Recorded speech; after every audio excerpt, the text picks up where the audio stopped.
പോകുന്നത് വികൃതിയായ ആനക്കുട്ടന്റെയും ഒരു പാവം ഉറുമ്പിന്റെയും കഥയാണ്.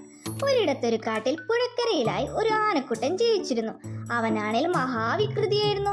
ഏതു നേരവും മറ്റുള്ളവരെ ഉപദ്രവിച്ച് സന്തോഷം കണ്ടെത്തലായിരുന്നു അവന്റെ വിനോദം.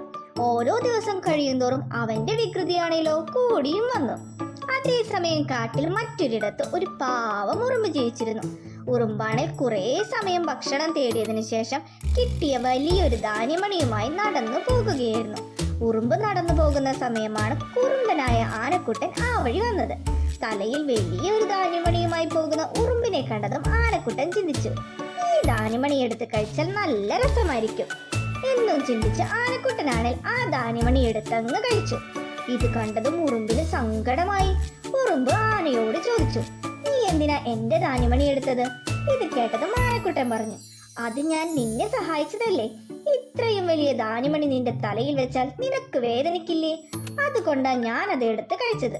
ഇത് കേട്ടതും ഉറുമ്പിന് ദേഷ്യം വന്നു. ആനക്കുട്ടനാണേൽ ഉറുമ്പിനെ പരിഹസിച്ച് ചിരിച്ചുകൊണ്ട് അവിടെ നിന്നും പോയി. ഉറുമ്പിനാണേൽ ആനക്കുട്ടൻ കളിയാക്കി ചിരിച്ചു പോകുന്നത് കണ്ട് ദേഷ്യവും സങ്കടവും സഹിക്കാനായില്ല. ഉറുമ്പാണേൽ കഴിക്കാൻ ഭക്ഷണമില്ലാതെ വിഷമിച്ച് അവിടെ നിന്നും നടന്നുപോയി. അതേസമയം മറ്റൊരിടത്ത് ഒരു മരച്ചില്ലയിലാണ് കുഞ്ഞിക്കുരുവി ഒരു പുതിയ കൂടെല്ലാം കെട്ടി ഇരിക്കുന്നുണ്ടായിരുന്നു. കുരുവിയാണിൽ ഒരുപാട് നേരത്തെ കഷ്ടപ്പാടിനൊടുവിലാണ് മനോഹരമായ ആ കൂടുണ്ടാക്കിയത്. ശേഷം തീറ്റ തേടാനായി അവിടെ നിന്നും കുരുവി യാത്രയായി. കുരുവി പോയി കുറച്ചു സമയം കഴിഞ്ഞപ്പോൾ അടുത്ത ആളെ എങ്ങനെ പറ്റിക്കാമെന്ന് ഓർത്തുകൊണ്ട് ഓടിച്ചാടി അങ്ങോട്ടേക്ക് ആനക്കുട്ടൻ വന്നു. ആനക്കുട്ടൻ എത്തിയപ്പോൾ അത് മരച്ചിലയിൽ ഒരു ഭംഗിയുള്ള കൂടിരിക്കുന്നു. ആനക്കുട്ടൻ ആ സമയം ചിന്തിച്ചു, എന്ത് ഭംഗിയുള്ള കൂടാണിത്, ഇത് നശിപ്പിച്ചാലോ? ഇത് നശിപ്പിച്ചാൽ നല്ല രസമായിരിക്കും എന്നും പറഞ്ഞ് ആനക്കുട്ടനാണിൽ തുമ്പിക്കൈ കൊണ്ട് കൂടെടുത്ത് നിലത്തിട്ട് നശിപ്പിച്ചു. ശേഷം ആനക്കുട്ടൻ അവിടെ നിന്നും ഓടിപ്പോയി. എന്നാൽ ഇതെല്ലാം കണ്ടുകൊണ്ട് ഉറുമ്പ് അവിടെ തന്നെ നിൽക്കുന്നുണ്ടായിരുന്നു. ഉറുമ്പിനാണേൽ ഇത് കണ്ടതും ദേഷ്യം വന്നു. ഉറുമ്പ് ചിന്തിച്ചു, ഈ ആനക്കുട്ടന്റെ കുറുമ്പാണേൽ കൂടി കൂടി വരുന്നുണ്ട്.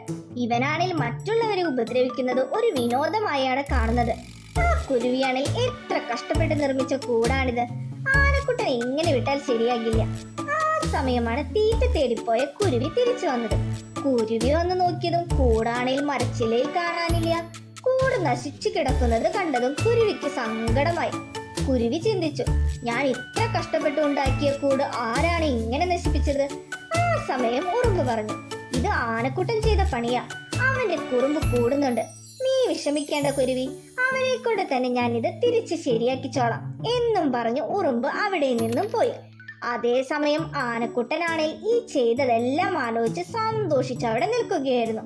ആ സമയമാണ് ഉറുമ്പ് ആനക്കുട്ടന്റെ അടുത്തേക്ക് വന്നത്. ഉറുമ്പ് ആനക്കുട്ടനോട് പറഞ്ഞു, നീ എന്തിനാ ആ കുരുവിയുടെ കൂട് നശിപ്പിച്ചത്? എത്ര കഷ്ടപ്പെട്ടിട്ടാ ആ കുരുവി ആ കൂടുണ്ടാക്കിയത്? ഇത് കേട്ടതും ആനക്കുട്ടൻ പറഞ്ഞു, അതിന് ഞാനല്ലല്ലോ കൂട് നശിപ്പിച്ചത്. ഇത് കേട്ടതും ഉറുമ്പ് പറഞ്ഞു, നീ കൂട് നശിപ്പിക്കുന്നത് ഞാൻ കണ്ടതാ, വേഗം അത് പോയി ശരിയാക്കി കൊടുത്തോ. ഇത് കേട്ട ആനക്കുട്ടൻ കളിയാക്കിക്കൊണ്ട് പറഞ്ഞു, എനിക്കൊന്നും വയ്യ കൂട് നേരെയാക്കി കൊടുക്കാൻ. ഇത് കേട്ട ഉറുമ്പാണേൽ അവിടെ നിന്നും നേരെ പോയത് ഉറുമ്പിന്റെ ചങ്ങാതിയായി തേനീച്ചയുടെ അടുത്തേക്കാണ്. തേനീച്ചയോട് ഉറുമ്പ് ആനക്കുട്ടൻ ചെയ്തതെല്ലാം പറഞ്ഞു. ഇത് കേട്ടതും തേനീച്ച പറഞ്ഞു, നീ വിഷമിക്കേണ്ട ചങ്ങാതി, ഞാൻ പോയി അവനെ ഒരു പാഠം പഠിപ്പിച്ചു കൊള്ളാം. ഇനി ആരെയും അവൻ ഉപദ്രവിക്കില്ല എന്നും പറഞ്ഞ് തേനീച്ചകളെല്ലാം കൂടെ അവിടെ നിന്നും നേരെ ആനക്കുട്ടന്റെ അടുത്തേക്കായി പോയി. ശേഷം തേനീച്ചകളെല്ലാം കൂടെ ആനയുടെ അടുത്ത് ചെന്ന് ആനയെ കുത്താൻ വേണ്ടി നിന്നു. തേനീച്ചകളെ കണ്ടതും ആനക്കുട്ടൻ ആനയിൽ ഭയപ്പെട്ടു. ആനക്കുട്ടൻ നിലവിളിച്ചു പറഞ്ഞു, എന്നെ കുത്തല്ലേ. ഇത് കേട്ട തേനീച്ച പറഞ്ഞു, എങ്കിൽ പോയി വേഗം നീ നശിപ്പിച്ച കുരുവിയുടെ കൂട് പഴയ പോലെ ശരിയാക്കി കൊടുക്ക. ഇത് കേട്ട ആനക്കുട്ടനാണേൽ പേടിച്ചു അവിടെ നിന്നും കുരുവിയുടെ അടുത്തേക്കായി ഓടി. കുരുവിയാണേൽ കൂട് നശിച്ചതോർത്ത് മരച്ചിലയിൽ വിഷമിച്ചിരിക്കുകയായിരുന്നു. ആ സമയം ആനക്കുട്ടൻ അവിടേക്ക് ഓടി വന്ന് കുരുവിയോട് ക്ഷമ ചോദിച്ചു. കുരുവി, ഞാൻ ചെയ്തത് തെറ്റാണ്. ഞാൻ ഇനി ആരെയും ഉപദ്രവിക്കില്ല. ഞാൻ ഈ കൂട് നിനക്ക് ശരിയാക്കി തന്നോളാം എന്നും പറഞ്ഞ് ആനക്കുട്ടനാണ് കുരുവിയുടെ കൂടെടുത്ത് പഴയ പോലെ ശരിയാക്കി കൊടുത്തു. കൂട് തിരിച്ചു കിട്ടിയ കുരുവിക്കാണേലോ ഭയങ്കര സന്തോഷമായി. ആനക്കുട്ടൻ കുരുവിയോട് മാപ്പും പറഞ്ഞു. ആ സമയം കുരുവി പറഞ്ഞു, ആരെയും ഉപദ്രവിക്കുന്നത് ശരിയല്ല ആനക്കുട്ട. നീയാണെങ്കിൽ മറ്റുള്ളവരുടെ കഷ്ടപ്പാടിനെയാണ് കളിയാക്കുന്നത്. അത് തെറ്റാണ്. ആനക്കുട്ടനാണെങ്കിൽ തന്റെ തെറ്റ് മനസ്സിലായി അവിടെ നിന്നും പോയി. ആ സമയമാണ് ഉറുമ്പ് അങ്ങോട്ടേക്ക് വന്നത്. ഉറുമ്പിനെ കണ്ടതും കുരുവിക്ക് ഭയങ്കര സന്തോഷമായി. കുരുവി ഉറുമ്പിനോട് കുരുവിയെ സഹായിച്ചതിന് ഒരുപാട് നന്ദി പറഞ്ഞു. പിന്നീട് ആ കാട്ടിൽ എല്ലാവരും ആനക്കുട്ടന്റെ ശല്യമില്ലാതെ സമാധാനമായി ജീവിച്ചു. കുരുവിയും ഉറുമ്പാണിൽ സന്തോഷത്തോടെ സുഹൃത്തുക്കളായി തുടരുകയും ചെയ്തു. ഈ കഥ കൂട്ടുകാർക്ക് എല്ലാവർക്കും ഇഷ്ടമായോ? ഈ കഥയിൽ നിന്നും കൂട്ടുകാർക്ക് എന്താണ് മനസ്സിലായത്? മറ്റുള്ളവരെ ഉപദ്രവിച്ചുകൊണ്ട് സന്തോഷിക്കുന്നത് തെറ്റാണ്. ആരെയും ഉപദ്രവിക്കാൻ പാടില്ല. ഈ കഥ കൂട്ടുകാർക്ക് എല്ലാവർക്കും ഇഷ്ടമായെങ്കിൽ തീർച്ചയായും ലൈക്ക് ചെയ്യുക, ഷെയർ ചെയ്യുക, സബ്സ്ക്രൈബ് ചെയ്യുക.